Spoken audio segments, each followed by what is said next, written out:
Throughout my 3 years in fine art school, one question kept popping up in my head.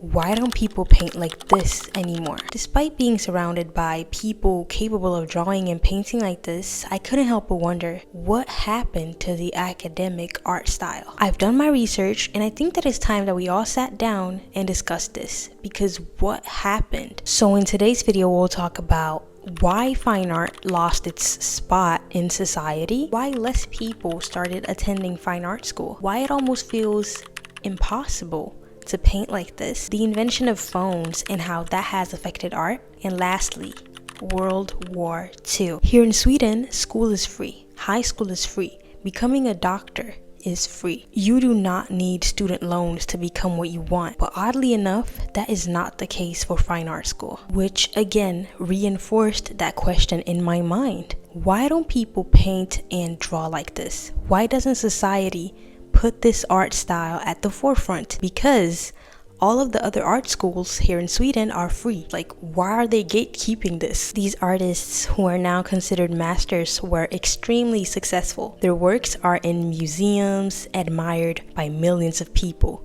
But here's the wild part. You never see how they actually created them, nor is this widely talked about. The first time I saw a fine art painting, I thought to myself, wow, how can somebody actually paint like that? I was very young, around 10 or 11 years old, but even then, I knew there had to be a method because I was drawing at the time. When I first tried to draw cartoons, I didn't know how. Once I figured that out, I realized it was all about practice. So I think when I saw that it was possible to do other things, I promised myself to figure out how to paint like the old masters. As I got older, I realized that there were schools for this and that it's not magic. It's about discipline, patience, and practice. So why did fine art kind of lose its status in society? Fine art used to be central to Western culture. Architecture, paintings, music, it was almost sacred. But somewhere along the line, society stopped seeing that mastery as important. Modernism changed everything because now expression mattered more than skill. Precision became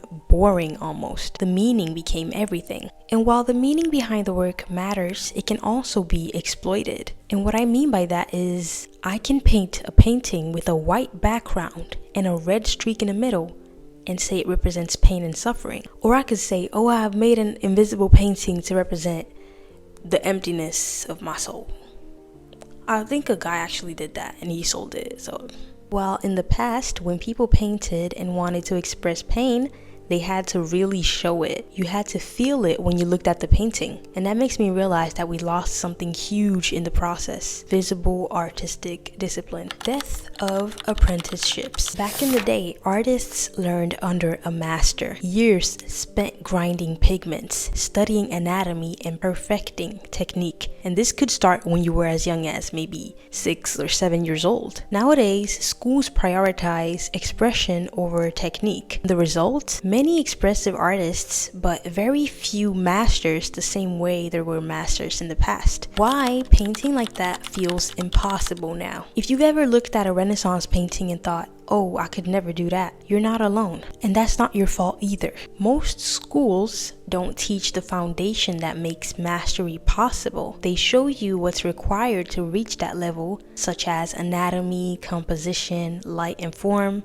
but not on a deep level like a fine art school would. What they taught us in middle school about art was that it was for expression. So without that system, the gap between beginner and master looks pretty much impossible. And when you do try to learn in an environment that is not directly a fine art school or an academy, it's easy to feel lost. People can label you as too academic or not original enough. Simply put, it is not as widely talked about, nor is it encouraged in the same way that expressive art is encouraged. The digital era, cameras and phones. Then came social media and art became more fast-paced. I think phones and social media killed patience, not just for viewers, but for artists as well. People stopped spending hundreds of hours on one painting. You see this drawing I did with charcoal?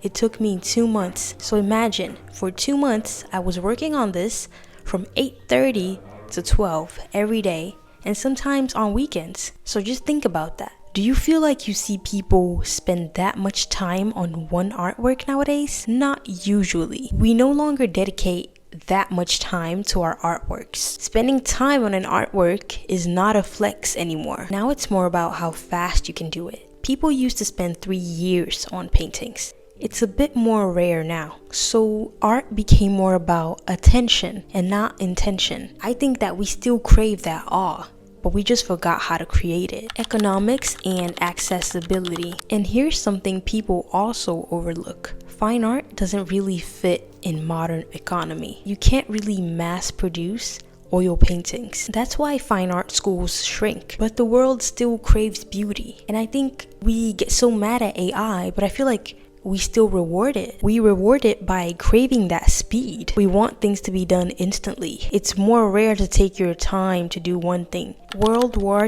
II and the stigma of realism.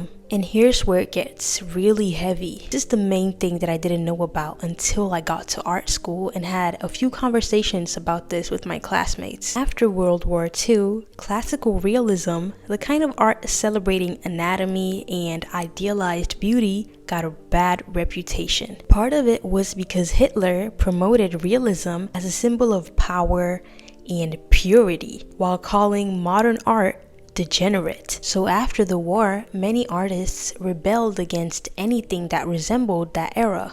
Understandably so. Painting realistically became associated with oppression and even Nazism. So this centuries-old style suddenly became taboo, even though it had existed long before the 1940s. And that's one of the big reasons why people often subconsciously link classical art to elitism and politics, modernism and idea over skill. After World War II, concept took over craft. Abstract, expressionism, pop art, minimalism, all making that statement saying art doesn't need to look good. It just needs to make you think, which is revolutionary, and skill became more optional. Painting like a master? Suddenly unnecessary. But here's the thing.